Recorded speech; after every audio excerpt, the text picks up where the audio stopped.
Assalamualaikum warahmatullahi wabarakatuh. Ananda santri kelas 9 MTS Husnul Khatimah yang dirahmati Allah.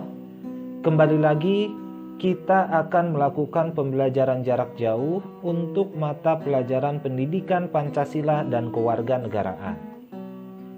Di kesempatan kali ini kita akan membahas materi bab 3 yang berjudul Bentuk dan Kedaulatan Negara sesuai Undang-Undang Dasar Negara Republik Indonesia tahun 1945.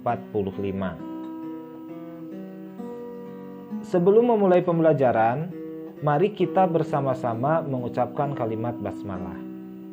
Bismillahirrahmanirrahim.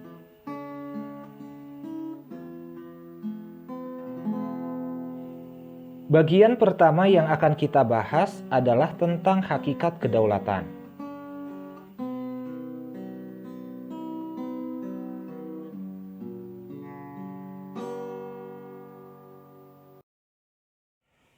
Sebelum lebih jauh kita membahas tentang kedaulatan, kita harus tahu terlebih dahulu apa itu kedaulatan.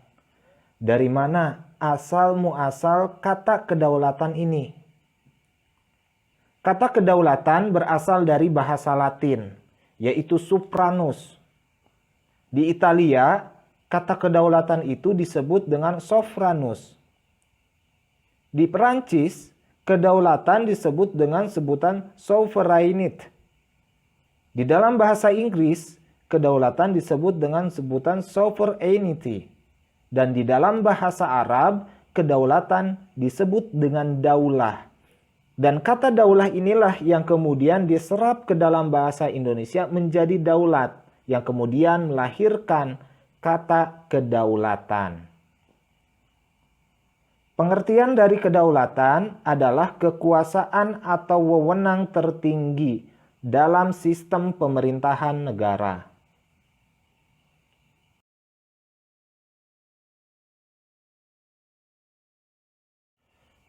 Setelah kita tahu tentang pengertian kedaulatan, kita pun harus tahu sifat-sifat dari kedaulatan itu sendiri. Kedaulatan memiliki 4 sifat. Yang pertama asli. Artinya, kedaulatan tidak berasal dari kekuasaan lain yang lebih tinggi dan terbentuk dengan sendirinya tanpa ada yang menciptakan. Maksudnya seperti ini. Tadi di awal disebutkan bahwa kedaulatan itu pengertiannya adalah kekuasaan tertinggi. Karena kedudukannya sudah tertinggi, otomatis tidak ada lagi yang lebih tinggi. Oleh karena itu, kedaulatan lahir dengan sendirinya. Yang kedua, kedaulatan memiliki sifat tetap, yang berarti meskipun di dalam sebuah negara mengalami reorganisasi struktur, kedaulatan tersebut tetap tidak akan mengalami perubahan apapun. Presiden boleh berganti, penyelenggara negara lainnya boleh berganti, tapi kedaulatan yang ada di negara tersebut tetap tidak berubah. Sifat kedaulatan yang ketiga adalah tidak terbatas, yang berarti kedaulatan melingkupi semua orang serta seluruh golongan yang berada di dalam sebuah negara tanpa terkecuali. Yang keempat, kedaulatan tersebut bulat, yang berarti tidak boleh dibagi kepada badan tertentu karena dapat melahirkan pluralisme. Berikutnya jenis kedaulatan. Menurut Jane Bodin, kedaulatan itu secara garis besar terbagi ke dalam 2 jenis. Yang ke-1 ada yang disebut kedaulatan ke dalam atau intern, dan yang kedua ada yang disebut dengan kedaulatan keluar atau ekstern. Kedaulatan ke dalam artinya negara memiliki kekuasaan penuh dan tertinggi dalam mengelola pemerintahannya sendiri sesuai dengan peraturan perundang-undangan yang berlaku di negara tersebut. Negara lain tidak bisa ikut campur urusan dalam negeri suatu negara manapun. Baik itu dalam bidang politik, bidang hukum, bidang ekonomi, dan lain sebagainya. Yang kedua, ada kedaulatan keluar atau ekstern. Maksudnya, negara memiliki keluasan penuh untuk menjalin hubungan kerjasama dengan negara lain tanpa terikat kekuasaan manapun. Negara bebas untuk menjalin hubungan diplomatik dengan negara manapun. Negara juga bebas untuk menjadi bagian dari organisasi kerjasama internasional di bidang apapun. Dan sebuah negara bisa memutuskan perang atau memutuskan perdamaian yang berkaitan dengan negaranya, tanpa ada campur tangan dari negara-negara lain.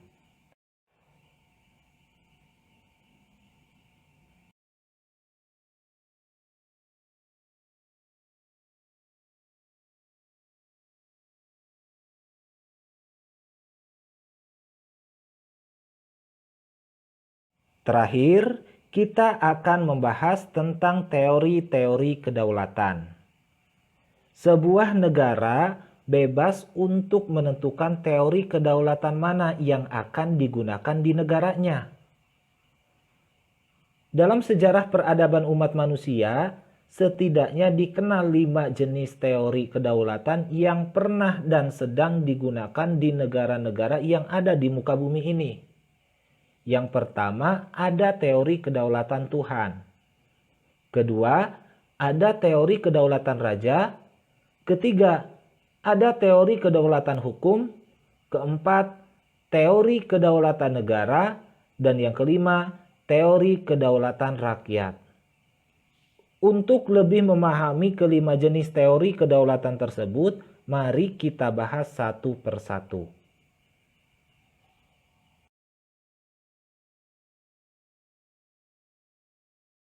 Teori kedaulatan pertama yang akan kita bahas adalah teori kedaulatan Tuhan. Menurut teori kedaulatan Tuhan, kekuasaan tertinggi dalam negara berasal dari Tuhan. Ini artinya, perintah dan kekuasaan pemimpin negara dianggap sama dengan yang diberikan Tuhan. Tokoh pencetus teori ini adalah Augustinus, ada Thomas Aquino, ada Hegel, ada Stahl. Sementara negara-negara yang menjadi penganut teori kedaulatan Tuhan diantaranya Mesir kuno ketika zaman Firaun, Belanda, Jepang kuno, Ethiopia. Teori kedaulatan Tuhan lambat laun jarang, bahkan nyaris tidak ada negara yang menggunakan teori kedaulatan Tuhan ini. Karena dampak buruknya ternyata sangat banyak. Dan yang paling buruk adalah pemimpin-pemimpin negara menganggap dirinya sebagai titisan atau penjelmaan dari Tuhan langsung yang ada di muka bumi ini. Semisal Firaun Ramses II di zaman Mesir kuno. Dia menganggap dirinya sebagai Tuhan dan ini jelas berbahaya. Berbahaya bagi rakyatnya karena dengan dalih mengatasnamakan Tuhan, dia bebas bertindak sewenang-wenang terhadap rakyatnya.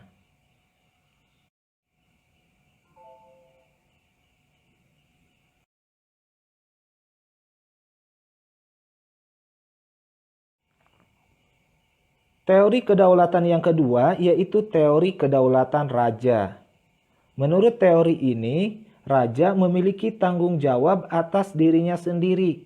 Dan kekuasaan yang diberikan kepadanya merupakan kekuasaan tertinggi, bahkan di atas undang-undang, karena dianggap sebagai sebuah jelmaan dari kehendak Tuhan. Tokoh pencetus teori kedaulatan raja yaitu Machiavelli, ada Thomas Hobbes, dan contoh negara yang menganut teori kedaulatan raja yaitu Malaysia, Brunei Darussalam, dan Inggris. Jika dilihat dari pengertian teori kedaulatan raja, di sana ada kalimat, kekuasaan yang diberikan kepadanya merupakan kekuasaan tertinggi di atas undang-undang.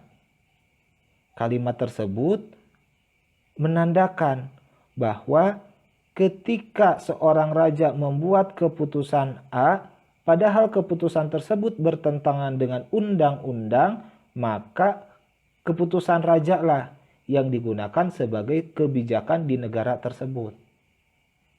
Dengan dalih apa? Dengan dalih kebijakan tersebut merupakan sebuah penjelmaan dari kehendak Tuhan.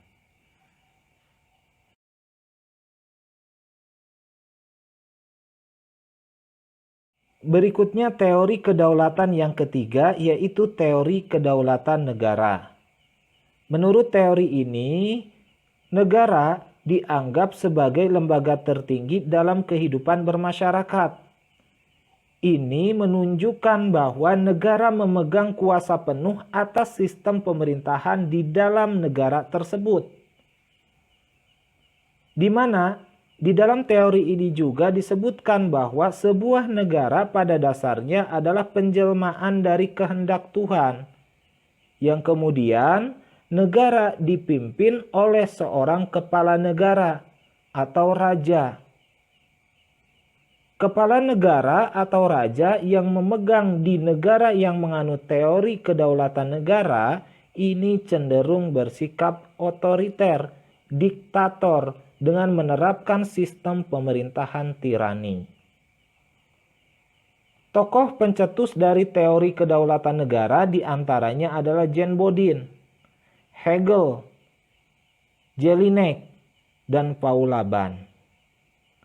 Dan contoh negara yang menganut teori kedaulatan negara ini adalah Jerman ketika dipimpin oleh Adolf Hitler, Prancis ketika dipimpin oleh Raja Louis IV, dan Rusia ketika dipimpin oleh Stalin.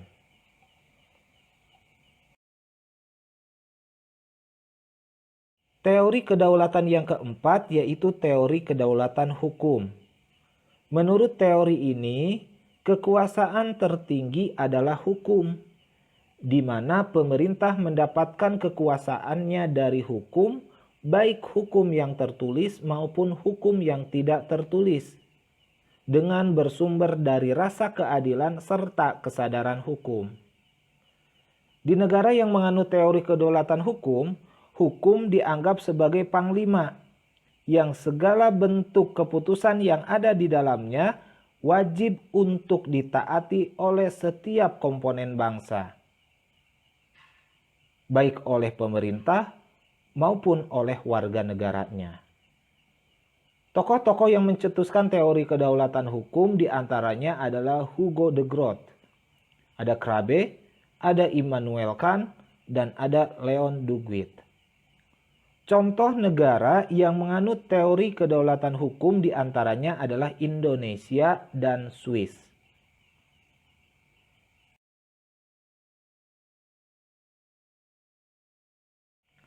Teori kedaulatan yang terakhir yaitu teori kedaulatan rakyat. Menurut teori ini, rakyat memegang kekuasaan tertinggi. Rakyat secara sengaja memberikan sebagian kekuasaannya kepada orang-orang tertentu yang disebut sebagai penguasa untuk bertugas menjaga hak-hak rakyat. Dalam teori kedaulatan rakyat, menitik beratkan kepada prinsip dari rakyat, untuk rakyat, dan oleh rakyat. Tokoh pencetus atau pendukung dari teori kedaulatan rakyat diantaranya adalah J.J. Rousseau, ada Johannes Althusius, ada John Locke, dan ada Montesquieu. Dan contoh negara yang menganut teori kedaulatan rakyat diantaranya adalah Indonesia, Amerika, dan Prancis.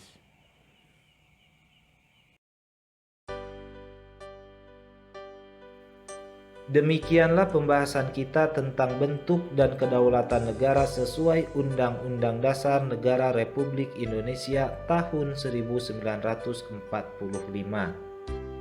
khususnya yang berkaitan dengan hakikat kedaulatan. Kurang lebihnya saya ucapkan mohon maaf. Billahi taufiq wal hidayah. Wassalamualaikum warahmatullahi wabarakatuh.